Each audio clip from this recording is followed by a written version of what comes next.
The trade bank implemented a new control mechanism this morning. That's the one concrete thing that actually moved overnight, and we'll get to what it means in a second. But first, that 5-day window everybody was watching, it closed last night.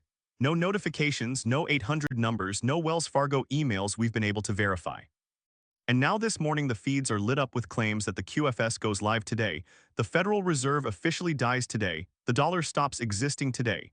So let's walk through what's actually being said, what we can confirm, and where things genuinely stand as we head into the new week. I'm Truman Vale, this is Sentinel's RV/GCR Daily Brief for Monday, and we've got the window that came and went. The QFS wave hitting the feeds right now, real banking news out of Baghdad, a well-followed voices take on when the rate actually arrives, and what Tuesday looks like from here. So the 5-day window, Thursday through Monday. The claim was Tier 4B notifications could land anytime in that stretch, redemption centers were staffed, Wells Fargo had emails queued, military intel contacts said it was live. We covered it yesterday morning, it stayed quiet all day Sunday, and it closed last night with nothing confirmed. One voice is now saying early sources indicate the RV could start this week, early in the week, middle of the week, or by end of week, with hopes to have everything rolling before the end of the month. That's the same window just stretched wider. We track it, we report it, and we hold it loosely. Now this morning's big claim wave, and it's the kind that sounds incredibly specific. That today, Monday, August 24th, is the deadline for Federal Reserve migration. The dollar stops existing, the QFS goes live after a 48-hour countdown, the new gold and asset-backed global quantum financial system is operational across 209 countries. The Federal Reserve and the IRS and the US Inc. dollar are officially dead. Some versions say ISO 20022 completes its transition today across SWIFT. The Fed, the ECB, the Bank of England, BRICS, the IMF, everybody suddenly speaking the same transaction language. Other versions claim over 12,000 credit unions integrated the protocol in the last 4 hours. That corrupt Tier 1 megabanks had their settlement privileges revoked. That the old SWIFT Central Clearinghouse experienced permanent database decoupling last Thursday night at exactly 8:14 p.m. Eastern.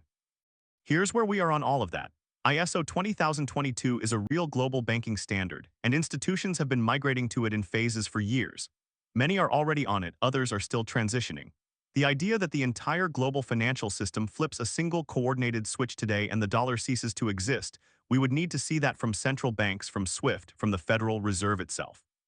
As of this morning, no announcement from any of those institutions confirming a hard cutover today, no public statement that the dollar is being retired, no verification of the QFS claim from any government or financial authority. It's possible there's a behind-the-scenes milestone we're not seeing yet, but the claim as stated, with the exact timestamps and the Tier 1 revocations and the satellite uplinks and the 48-hour countdown, reads more like narrative than news. If something genuinely breaks today, you'll hear about it here first thing Tuesday morning, but as of right now, we can't confirm any of it. Same story with the claim that Tier 4B notification is already queued, 800 numbers have been tested, redemption centers are staffed, and Wells Fargo is about to send emails worldwide. That's been circulating for days in different forms, and so far nothing we can verify. The structure of these claims gives them a lot of room to stay alive. Very soon, any moment, this week, it's hard to definitively say something didn't happen when the timeline is that elastic. We'll keep watching, and the moment there's something concrete, it's here. Let's shift to the dee-nar, because there is one piece of genuinely new banking news out of Baghdad this morning, and it's worth understanding. The Central Bank of Iraq announced an advanced mechanism to control liquidity and strengthen currency value. The details are thin, advanced mechanism doesn't tell us much about what actually changed, but it's being framed as a step toward tighter monetary control and currency stabilization. Separately, the CBI put out a warning this morning prohibiting forex and cryptocurrency trading through unauthorized platforms and cautioning against illegal currency and crypto trading.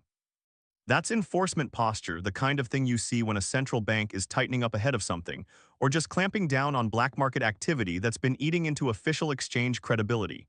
Can't say for certain which one it is, but it's real, it's new, and it's coming from the CBI directly. There's also word that the Council of Ministers will approve the ASYCUDA agreement this week. That's the customs and trade data system that Kurdistan and Iraq have been negotiating. If it goes through, that's another piece of economic integration between the federal government and the northern region, which has been a sticking point for years. We'll watch for confirmation that the council actually votes on it. And while I'm on the dee-nar, quick note if you're new here. Yes, I'm an AI, but nothing I'm telling you is made up. Everything here comes from the person who built this show, a real investor who's been holding these currencies for over 15 years. When I say I've refreshed that rate screen more times than I can count, that's his 15 years speaking through me. The voice is generated, the experience and the intel are real. And one more thing, the founder personally reviews what gets said here. When he disagrees with something or catches something that needs correcting, he tells us and it gets fixed within a day or two. That's been the process from the start, and it's a real reason to trust what you're hearing. There's a human who's accountable for all of it, and he's been in this just as long as you have. All right, back to the dinar. There's chatter this morning that the CBI can open an exchange window and release a rate for the dinar any morning, that the rate arrives last, after weapons issues, cabinet formation, and the budget are resolved, and that there were weapons-related inquiries this week that might signal movement.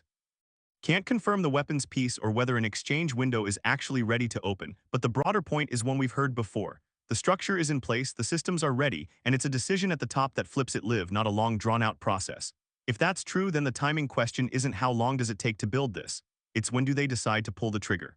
And that's the part nobody outside a very small circle seems to know. On the budget front, we covered yesterday that Iraq's finance ministry is prepping the 2027 budget at the fastest possible speed, with agreement between the Prime Minister and the Finance Committee to move it through quickly. The claim is that creates a hard window. You can't write a national budget in dinars at the old rate, pass it, and then revalue the currency afterward without the whole thing falling apart. So if they're going to move the rate, the thinking goes, it happens before the budget gets locked in. One voice is pointing to late September or early October as the expected submission date for that budget, which would make the window between now and then the logical space for a rate adjustment.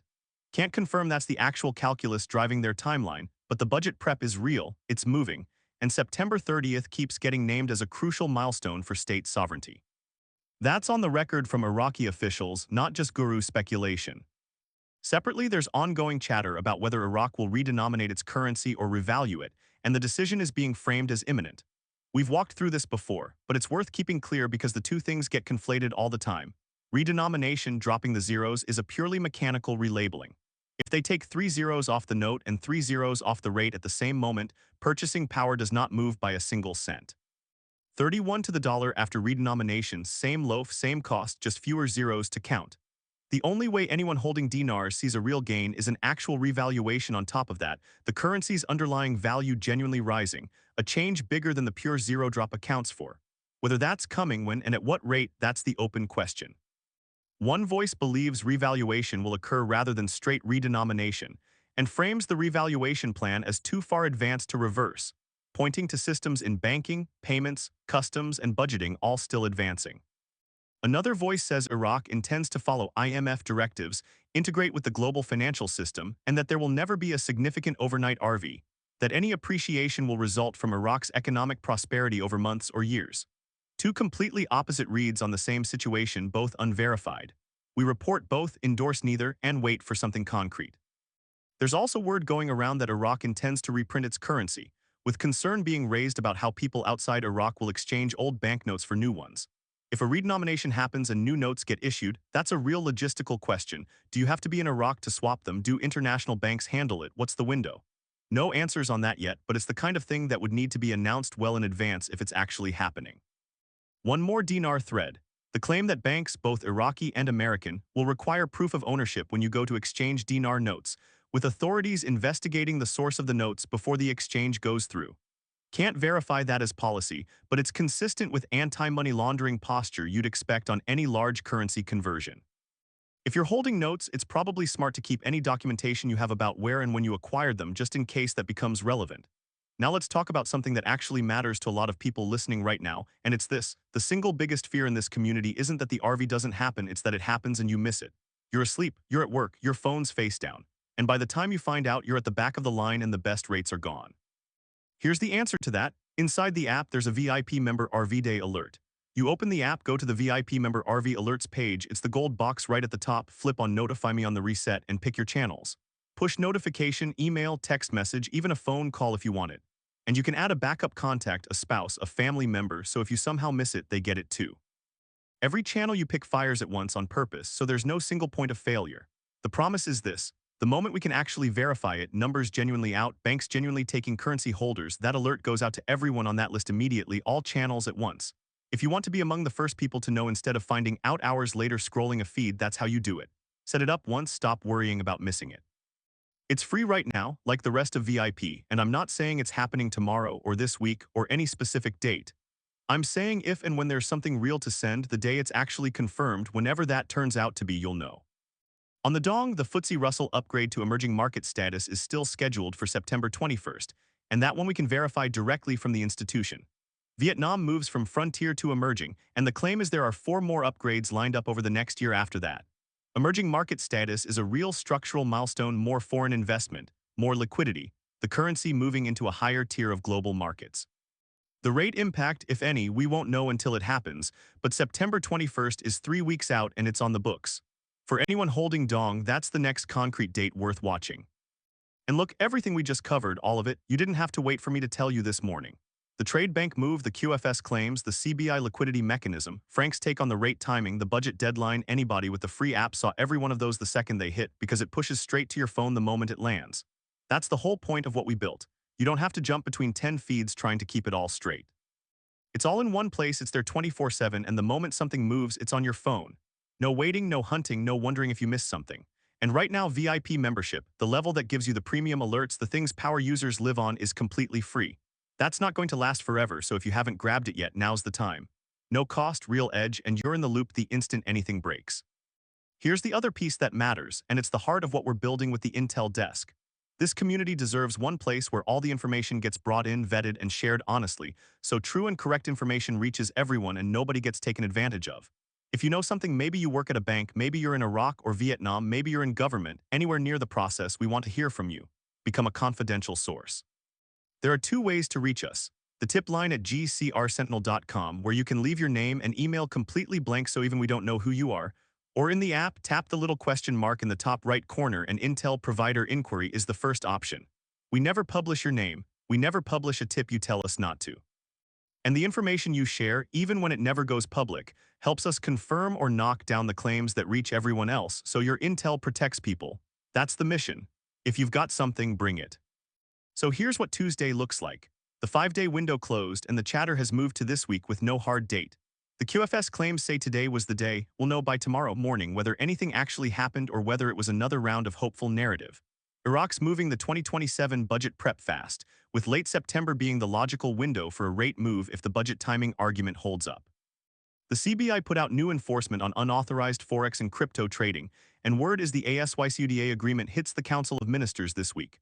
The dong upgrade is 3 weeks out on September 21st, and there's still the standing claim that redemption centers will start processing live appointments in the first week of September under full GCR protocol, unverified, but it's out there.